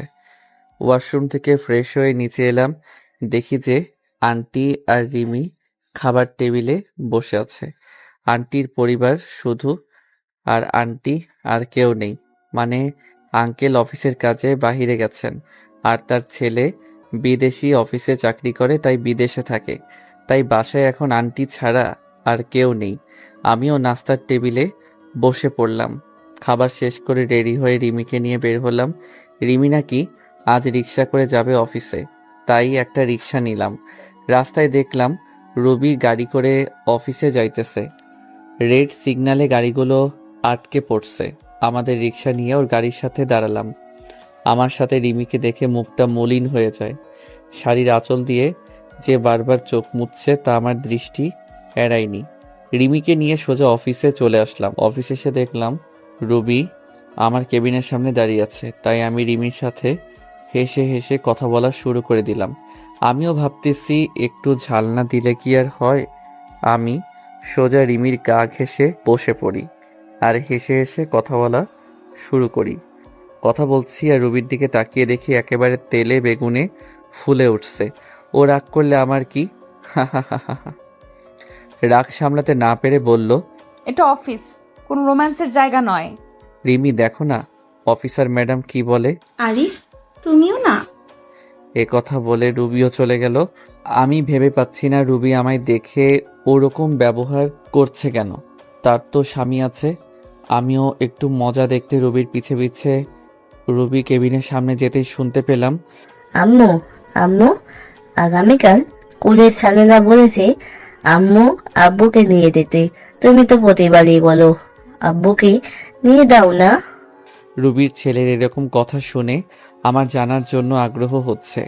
রুবির ছেলে বলল তার বাবাকে স্কুলে নিয়ে যায় না। রুবির স্বামী কোথায়? কে বা রুবির স্বামী? না, আর ভাবতে পারছি না। আমাকে একটু খবর নিতে হবে। তারপর ওখান থেকে চলে আসলাম। ছেলের কথা শুনে রুবি অনেকটা কষ্ট পেল। তখনই তার মনে পড়ল, আরিফের তো বউ আছে। আমার ছেলেটাকে এখন বাবার পরিচয় দিলে সে মেনে নিবে না। না না, আমার ছেলেকে আমি দিব না। তার এই নিষ্পাপ মনে আমি কষ্টের দাগ লাগাতে দিব না। আমার ছেলে যদি জানতে পারে তার বাবার আরেকটা বউ আছে, খুব কষ্ট পাবে। আমি আমার ছেলেকে আঁকড়ে ধরে জীবন কাটিয়ে দিতে চাই। আরিফ আমাকে ক্ষমা করবে কিনা জানি না। আমার ভুলের জন্য বিধাতা প্রতিনিয়ত আমাকে কষ্ট দিতেছে। সারা জীবন আরিফের জন্য দোয়া করব, ও যাতে ভালো থাকে। এই বলে ছেলেকে বুকে নিয়ে নিঃশব্দে কাঁদতে লাগলো। আমি আমার কাজ করে চলছি। দুপুরে লাঞ্চ টাইমে সবাই ক্যান্টিনে খাওয়ার প্রস্তুতি নিচ্ছে। আমি যে রিমির সাথে বসলাম। আমরা তো কোনো টিফিন নিয়ে যাইনি, তাই বিরিয়ানি কিনতে গেলাম। তারপর বিরিয়ানি নিয়ে এসে বসলাম। আমার বিপরীত টেবিলে রুবি বসছে। আমার দিকে বারবার আর চোখে তাকাচ্ছে। রিমি আর আমি খাচ্ছি। হঠাৎ করে রিমির মুখে আমি লোকমা তুলে দিলাম। রুবির চোখ এড়ায়নি। রুবি সহ্য করতে না পেরে এখান থেকে উঠে গেল। এমন কেন করলো? রুবি চলে গেল কেন? সে গেল না আছে তাতে তোমার কি? সেও একদিন আমাকে অনেক কষ্ট দিয়েছিল। আমি টেবিলে বসলে সে উঠে চলে যেত, এক টেবিলে বসে খাবে না বলে। কি ভাবছো আরিফ? আরে কিছু না। এই, তুমি আমার মুখে লোকমা দিলে কেন? আমি কি তোমার বউ লাগি নাকি? ধুর, বউ হতে যাবে কেন? তুমি তো আমার বেস্ট ফ্রেন্ড, আর বেস্ট ফ্রেন্ডটা বউয়ের চেয়েও বেশি হয়। ই মা, তাই বুঝি? মারবো একটা। বরাবর 7 দিন মেডিকেলে থাকবা, বুঝলে? তাহলে তো ভালোই হয়, সেবা যত্ন করতে পারবা। তোমার সাথে আমি কথা বলে আর পারবো না। দুপুরের খাবার শেষ করে কেবিনে বসে আছি। অফিসটা একটু ঘুরে ঘুরে দেখতে লাগলাম। নতুন এসেছি, এখনো কিছুই দেখা হয়নি, তাই সব জায়গা ঘুরে ঘুরে দেখলাম। তারপর বাসায় চলে গেলাম। আগামীকাল সকালের অফিসে গেলাম না। রিমিকে বলে দিলাম তুমি যাও, আজকে যাব না। রিমিও যেতে চাইলো না, তাকে বুঝিয়ে পাঠিয়ে দিলাম। রিমি চলে গেল। আমি ফ্রেশ হয়ে নিলাম। এখানে আসা কয়েকদিন হয়ে গেল। ভাবলাম আজ রুবির বাসায় যাব। রুবি এখন অফিসে আছে, এই সুযোগে খালা খালুর সাথে দেখা করে আসব। রুবির ভুলের কারণে খালা খালুকে কেন দূর করে রাখবো? তারা আমাকে কত ভালোবাসতো, নিজের ছেলের মতো। তা বাদে কালকে রুবির ছেলের কথাটা ভাবলাম, গিয়ে দেখে আসি রুবির স্বামীকে। যেই ভাবা সেই কাজ। বেরিয়ে পড়লাম খালার বাসায়। বাসাটা সেই আগের মতোই আছে, কিছু চেঞ্জ হইছে, নতুন রং করছে মনে হয়। বাসার গেটে গিয়ে কলিং বেল চাপ দিলাম। কয়েকবার বেল চাপতেই দরজা খুলে দিল। আমি এক দৃষ্টিতে তাকিয়ে আছি খালার দিকে। খালা বলে উঠল, কাকে চাই? বলবেই না কেন? এই 5 বছরে আমি সেই আগের আরিফ নেই, দেখতে একেবারে বদলে গেছি। খালার বয়স হয়েছে তাই অতটা চিনতে পারছে না। খালা, আমি আরিফ। কথাটা বলার সাথে খালার চোখ পানিতে টলমল করছে। আরিফ বলে জড়িয়ে ধরলো আমায়। আমিও কেঁদে দিলাম। কোথায় ছিলি বাবা তুই? জানিস আমরা তোকে কত খুঁজেছি। তোর খালু তো একেবারে ভেঙে পড়েছিল, তাকে না পেয়ে কেন এইভাবে চলে গিয়েছিলি তুই? তোর আমাদের কথা মনে পড়েনি একবারও? কেঁদেই যাচ্ছে। মনে পড়েছিল খালা, কিন্তু কি করব বলো, তখনকার পরিস্থিতি। আমি রুবিকে বলেছিলাম যে তার জীবনে আর ফিরে আসবো না। এখন তো রুবির বিয়ে হয়ে গেছে, স্বামী, ছেলে, সংসার সব হইছে, তাই আসলাম। তাই আবার ফিরে আসলাম। কি বলছিস তুই? রুবি বিয়ে হয়ে গেছে মানে? কেন, রুবি বিয়ে হয়নি? তার একটা ছেলেও তো দেখলাম। রুবির কোনো বিয়ে হয়নি, তুই ভিতরে আয়, বলছি সব তোকে। আমি ভিতরে গিয়ে বসলাম।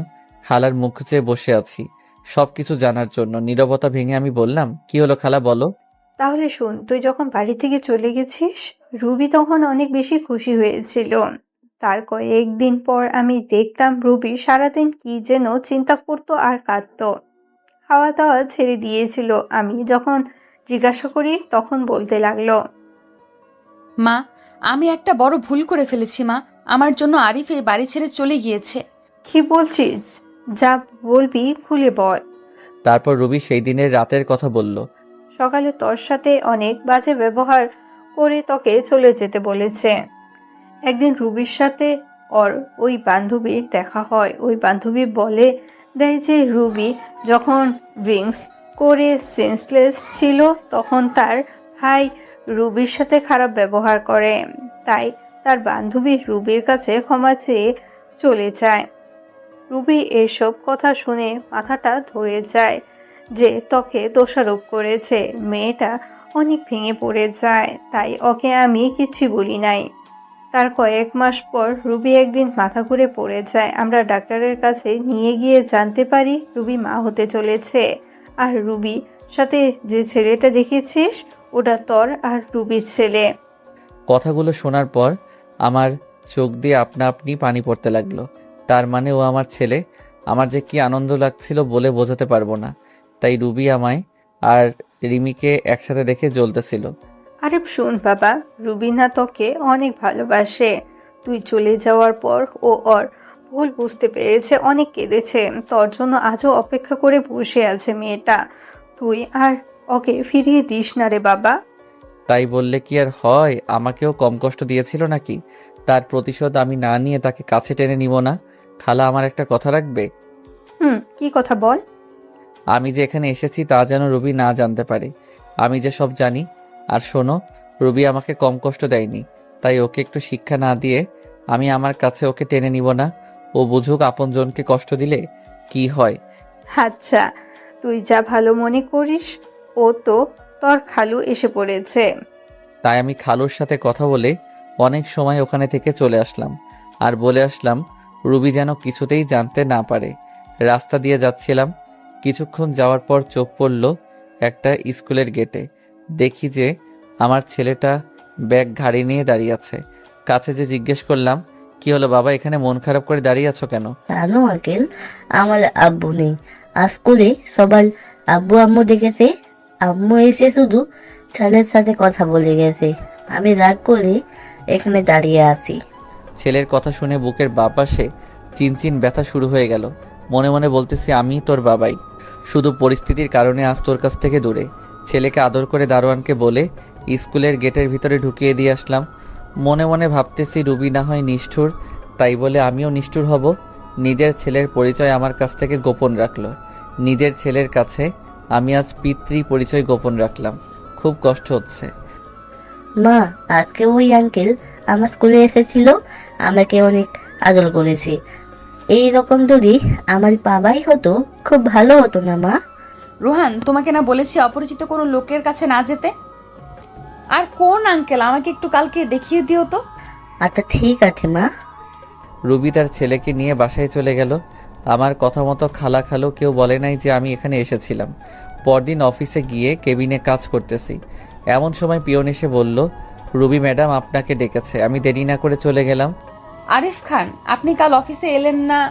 কতগুলো কাজ ছিল, এভাবে কাজ না করলে প্রজেক্টটা শেষ করবেন কিভাবে? আসলে ম্যাডাম ভুলে গিয়েছিলাম একটু। রাখেন আপনার ভুলে যাওয়া। এত বড় প্রজেক্টের কাজ কোন ভদ্রলোকে যে আপনাকে দিয়েছে আমি তা ভেবে পাচ্ছি না। আর ভুলে তো যাবেনই, সুন্দরী বউকে নিয়ে অফিসে নুষ্টি ফুষ্টি করলেই তো সবাই ভুলে যায়। Sorry madam. এমন সময় রোহান এসে বলল, মা, এই আঙ্কেল আমার খুব আদর করে, তোমাকে এনার কথাই বলেছিলাম। রুবি জিজ্ঞাসা সূচক দৃষ্টিতে আমার দিকে তাকালো। আমি তার মুখে একটু খুশির ছাপ দেখতে পাচ্ছি। তারপর আবার কঠোর রূপ ধারণ করলো, আমার দিকে তাকিয়ে কথাটা বলল, তোমাকে না বারণ করেছি অপরিচিত ফালতু লোকের কাছে না যেতে? মা, আঙ্কেল খুব ভালো, তুমি ফালতু বলছো কেন? চুপ, একদম চুপ। বেশি পাকনা হয়ে গেছো না? আর এই যে মিস্টার আরিফ, আপনি আমার ছেলের সাথে আর মিশবেন না, এই বলে দিলাম। মুহূর্তের মধ্যে মনটা খারাপ হয়ে গেল। ফালতু কি আমি নাকি তুমি নিজেই? রুবি, খুব বলতে ইচ্ছা করছে। রুবি, কি দেখছো তুমি আমার মাঝে ফালতুর মতো কার্যকলাপ? বলতে গিয়ে আর বললাম না। কেবিন থেকে এক বুক হতাশা নিয়ে বেরিয়ে আসলাম। মা হয়ে কেমনে নিজের ছেলেকে তার বাবার সাথে মিশতে দেয় না, খুব কষ্ট লাগছে। আচ্ছা, আমিও তোমাকে বুঝিয়ে দিব রুবি কষ্টের উপলব্ধিটা কেমন। অফিস শেষে রিমিকে বললাম আমার সাথে ঘুরতে যাবে নাকি। রিমিও রাজি হয়ে গেল। আমি আর রিমি একটা পার্কে বসে আছি। আমার মনটা খারাপ দেখে রিমি জিজ্ঞেস করলো, মন খারাপ কেন আরিফ? কই কিছু না তো, এমনি। আচ্ছা, একটা কথা বলো তো আরিফ। কি? রুবি ম্যাডাম কিছুদিন থেকেই তোমাকে চোখে চোখে রাখছে। আমার সাথে হেসে হেসে কথা বলে প্রচুর রাগ হয়। সেদিন আমাকে জিজ্ঞেস করলো, তোমাদের আচরণ দেখে মনে হলো স্বামী স্ত্রী, কতদিন হয়েছে তোমাদের বিয়ে হওয়ার? আরও অনেক কথা বলেছে। আচ্ছা, তোমার সাথে রুবি ম্যাডামের কোনো সম্পর্ক আছে নাকি? আমি দীর্ঘশ্বাস ফেলে জবাব দিলাম, থাক না ওসব কথা। বলো না আরিফ। আমি তোমাকে আমার স্ত্রীর কথা বলেছিলাম না? রুবি সেই আমার স্ত্রী। কথাটা বলতেই রিমি অবাক হয়ে গেল। এই হচ্ছে তোমার বউ? আমি রুবিকে সব কিছু বলবো, ও তোমাকে মেনে নিবে। কিচ্ছু বলতে হবে না তোমাকে, যা করার আমি করব। তারপর রিমিকে বললাম, তুমি শুধু অফিসে আমার সাথে প্রেমের অভিনয় করবা, এতটুকু। অনেকক্ষণ নীরব থেকে রিমি মাথা নেড়ে হ্যাঁ জবাব দিল।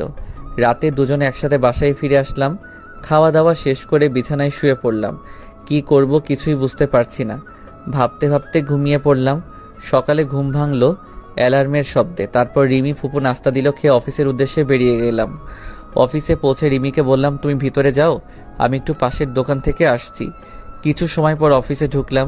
গিয়ে দেখি রিমি আর রুবি বসে বসে কাজ করছে। এই জানো কি করছো ওখানে? তুমি এখানে কেন? চলো আমার কেবিনে চলো। রুবির দিকে তাকিয়ে দেখি রাগে লাল হয়ে গেছে, মনে হচ্ছে এখনই চিবিয়ে খেয়ে ফেলবে। ও বাবু, দেখছো না কাজ করছি, পরে যাব। এত বড় লোকটাকে বাবু বলছে। বিড়বিড় করে বলল, আচ্ছা জানো আমি এখন যাই। মা, একটা ফ্লাইং কিস ছুঁড়ে মারলাম। ভালো লাগছিল না, তাই অফিসের ছাদে গেলাম। গিয়ে দেখি আমার ছেলে একটা বল নিয়ে খেলছে। আমাকে দেখা মাত্রই আমার কাছে আসলো। তোমার আম্মু বকা দিবে না আমার কাছে আসছো যে? আম্মু অনেক পতা, আমার সাথে অনেক লাগ করে। তাই বুঝি বাবা, ছেলেকে নিয়ে ছাদে দাঁড়িয়ে আছি। এমন সময় রুবি আসলো ছেলের খোঁজে। তোমাকে না বলছি এখানে না আসতে? বাবু আসলে কেন? দাঁড়াও রুবি। অনেকটা অবাক হলো আমার কথা শুনে। এই সন্তান কার? আমার আর আমার স্বামীর। কেন, আপনার কি হয়েছে? তা তোমার স্বামীটাকে জানতে পারি? আপনাকে না জানলেও চলবে। আপনি কে হন যে আপনাকে বলবো? এই কথা শুনে নিজের রাগ কন্ট্রোল করতে পারিনি। ঠাস ঠাস করে দুটো বসিয়ে দিলাম। রুবির চোখ দিয়ে পানি পড়তেছে, গাল দুটো ফুলে লাল হয়ে গেছে। এই সন্তানটা কার? সত্যি করে বলো রুবি, না হয় আমার চেয়ে কেউ খারাপ হবে না। তোমাকে বলে কি লাভ? আর কি বা হও তুমি আমার? তাচ্ছিল্যের হাসি দিয়ে বললাম, ন্যূনতম যে স্ত্রী স্বামীকে মানে না, স্বামীর চরিত্রহীন বলে গালি দিয়ে বাসা থেকে বের করে দেয়, তার কপালে আর যাই হোক স্বামী জুটবে না। শুনলাম তোমার নাকি বিয়ে হয়নি, তাহলে এই ছেলেটা আসলো কোথা থেকে? না জানি কার সাথে কি করে বেড়াইছে। ছি! এ কথা বলার সাথে সাথে রুবি আমার কলার চেপে ধরলো আর বলতে লাগলো, মুখ সামলে কথা বলো আরিফ, আর একটাও বাজে কথা বললে খুন করে ফেলবো। আমি এক ঝটকায় নীলার হাত ছাড়িয়ে পিছন থেকে হাত দুটো মুচড়ে ধরে বললাম, সত্য কথা বললে তো গায়ে লাগবেই। আহ আহ আমার লাগছে, ছাড়ো প্লিজ। ছাড়ার জন্য তো ধরিনি। আগে বলো, আমার কথাটা সত্য নাকি মিথ্যা? রুবি চুপ করে আছে, তাহলে আমি ধরে নিব সব সত্য। তোমার যা ইচ্ছে মনে করতে পারো, প্লিজ আমার হাত ছাড়ো, লাগছে খুব। ওয়েট ওয়েট, এত অস্থির হচ্ছ কেন? সবে তো শুরু। আগে বলো, এই সন্তান কার? কি হলো বলো না কেন? আরে বলছো না কেন? কি হলো বলো। জোরে একটা ধমক দিয়ে বললাম। রুবি শুধু কেঁদেই চলেছে। আঙ্কেল আঙ্কেল, তুমি মাকে ছেড়ে দাও, মা অনেক কষ্ট পারতে।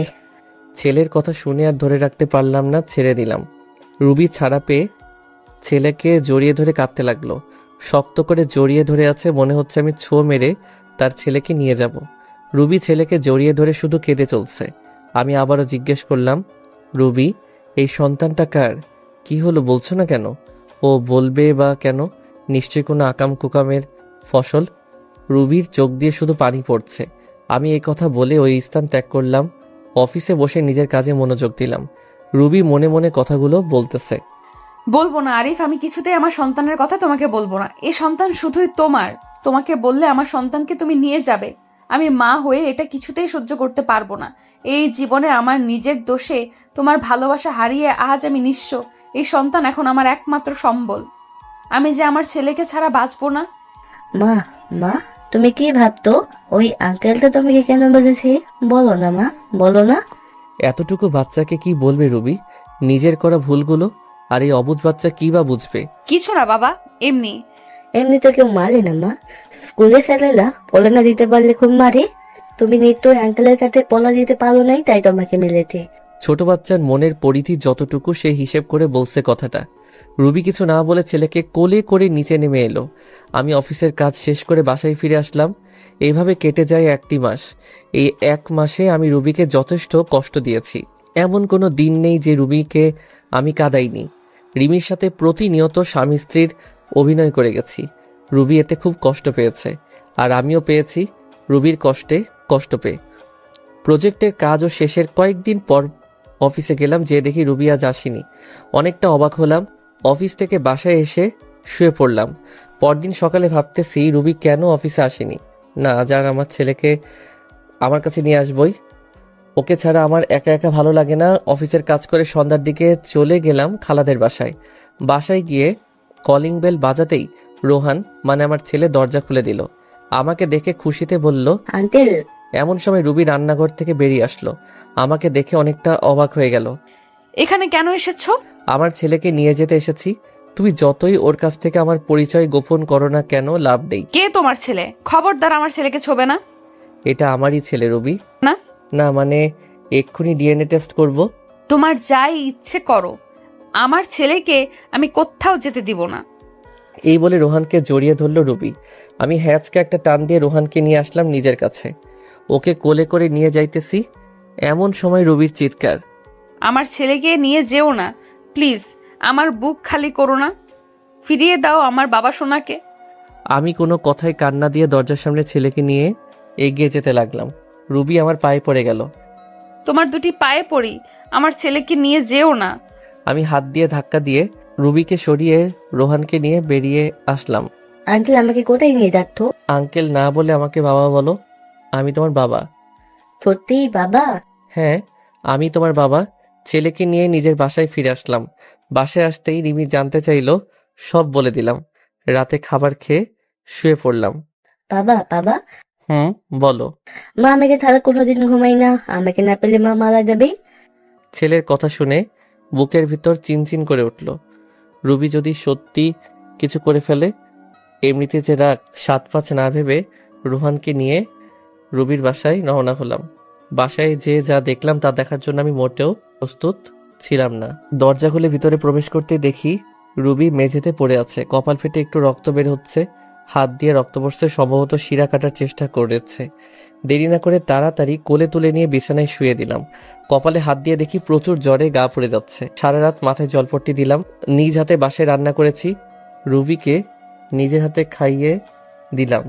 আজ 5 বছর পর রুবির এতটা কাছে আসার সুযোগ পেলাম।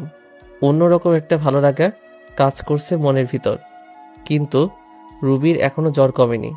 রাতে রুবির মাথার কাছে বসে আছি। এমন সময় জ্বরের ঘরে রুবি বলে উঠল, আরিফ আমাকে ছেড়ে চলে যাবে না তো? আমাকে ক্ষমা করে দাও, আমি ক্ষমার অযোগ্য জানি। চুপচাপ শুয়ে থাকো তো, জ্বরের ঘরে কি যাতা বকছো? এ কথা বলে উঠে যাব। এমন সময় রুবি আমার হাত ধরে এক ঝটকায় রুবির মুখের সামনে আমার মুখ নিয়ে এলো। রুবি আমার কলার চেপে ধরে আছে, ওর নিঃশ্বাস আমার মুখের উপর পড়ছে।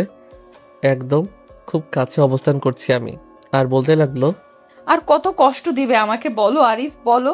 তুমি যখন অন্য মেয়ের সাথে হেসে খেলে কথা বলো, আমার প্রচুর কষ্ট হয়, মনে হয় যেন মারা যাই। আমি জানি তুমি রিমিকে বিয়ে করো নাই, আমাকে তুমি খুব ভালোবাসো, এটাও আমি জানি।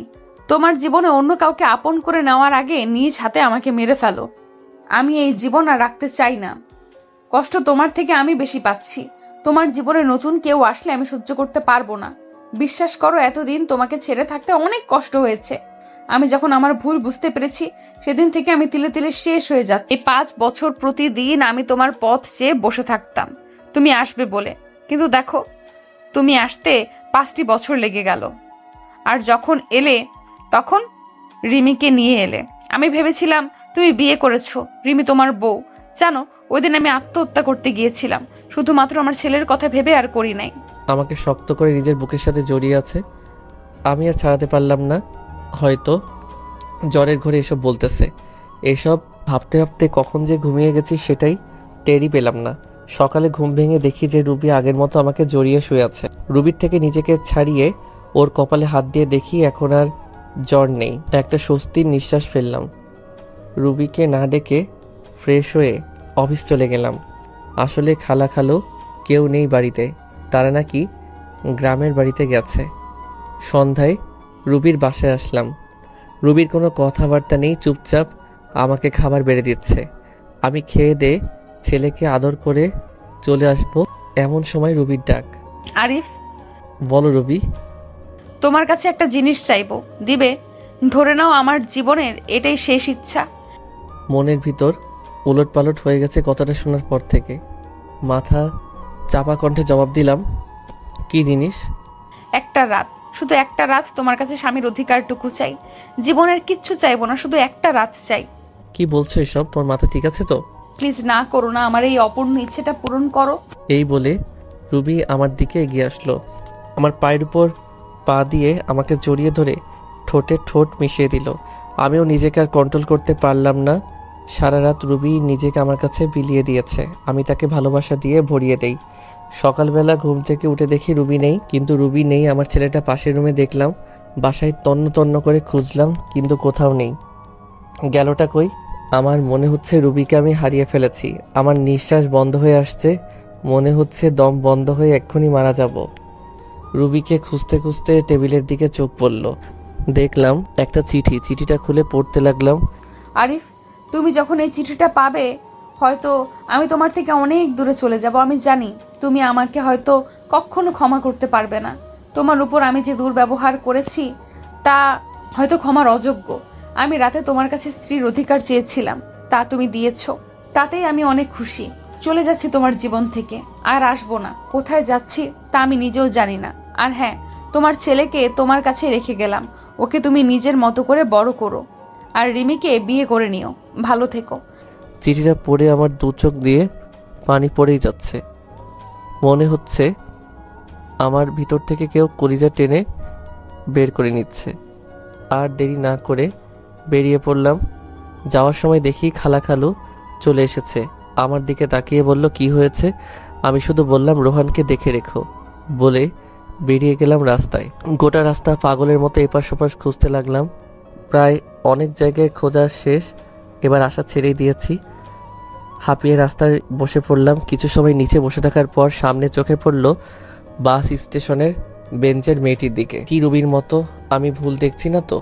চোখ ডলে দেখলাম না, সত্যি রুবি বসে আছে, নিচের দিকে তাকিয়ে কান্না করছে। বাস এত সকালে ছাড়ে নাই, তাই মনে হয় বাসের অপেক্ষায় বসে আছে। আমি আর দেরি না করে দৌড়ে চলে গেলাম রুবির কাছে। গিয়ে বললাম, রুবি। আমার দিকে চেয়ে আবার মাথা নিচু করে আছে। রুবি, তুমি এইভাবে চলে আসলে কেন?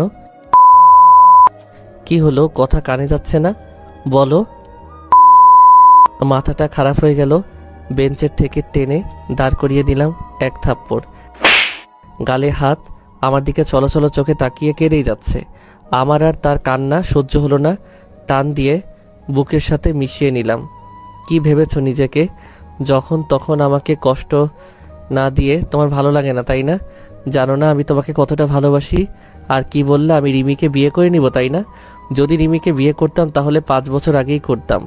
আমার হৃদয় শুধু তুমি আছো, যে জায়গা আমি কাউকে দিতে পারবো না। শুধুমাত্র সামান্য ভুল বোঝার কারণে আজ আমাদের এই পরিণতি, সম্পর্ক ভাঙনের পথে। কিন্তু রুবি, একবারের জন্যই কি আমাকে বিশ্বাস করতে পারোনি সেদিন? নাকি তোমার ব্যর্থতা? রুবি ফুপিয়ে ফুপিয়ে কাঁদছে। আমাকে ক্ষমা করে দাও আরিফ। তুমি ক্ষমা না করলে আল্লাহ আমার উপর নারাজ হবে। আমি নিজের স্বামীকে অনেক কষ্ট দিয়েছি। আমি চোখের জল মুছে দিয়ে বললাম, পাগলি, এতে ক্ষমা চাওয়ার কি আছে? তোমার আরিফ তোমার উপর কোনো রাগ করে নেই, তোমার উপর অসন্তুষ্ট হয়নি। কথা দাও, এইভাবেই ভালোবেসে যাবে তো সারা জীবন? এইভাবেই ভালোবেসে যাব। তারপর দুজনে বাসায় চলে আসলাম। এরপর খালাখালুর সাথে কথা বলতে বলতে রাতের খাবার খেয়ে নিলাম। আজ খালাখালু অনেক খুশি আমাদের মিল হওয়া দেখে। খাবার শেষে রুমে আসলাম। অপেক্ষা করছি রুবি আসার জন্য। কিছু সময় পর রুবি রুমে আসতে তাকে জড়িয়ে ধরলাম। কি করছো? কি ছাড়ো বলছি। আজ তো আর ছাড়ছি না। কাল তুমি স্ত্রীর অধিকার বুঝিয়ে দিয়েছো, আজ আমি স্বামীর অধিকার বুঝিয়ে নিব। রুবিকে কোলে তুলে নিয়ে খাটে ফেলে দিলাম। তারপর জড়িয়ে ধরে ঠোঁটের সাথে ঠোঁট মিশিয়ে দিলাম। এমন সময় দরজা খোলা থাকায় আমার ছেলে ঘরে চলে আসলো। তোমরা কি করতো? ছেলের মুখে এমন কথা শুনে আমি কি করব, কি বলবো? রুবি তো আমার বুকে মুখ লুকিয়ে আছে। আসলে তোমার আম্মুর খারাপ লাগছিল তো তাই। থাক, আর বলতে হবে না, আমি গেলাম নানুর রুমে, তোমরা থাকো। যা ভাবার ভাবুক, অনেকদিন পর বউকে পেয়েছি, সময় নষ্ট করলে চলবে না। তারপর রুবিকে জড়িয়ে ধরে, ধর মিয়ারা ভাগেন, এত কিছু জানার ইচ্ছা কেন? হ্যাঁ, নিজেরা বিয়ে করলেই তো পারেন, সব কিছু জেনে যাবেন। ভালো থাকুক আমাদের এই পবিত্র বন্ধন। দোয়া করি যাতে সুখে থাকি আমরা।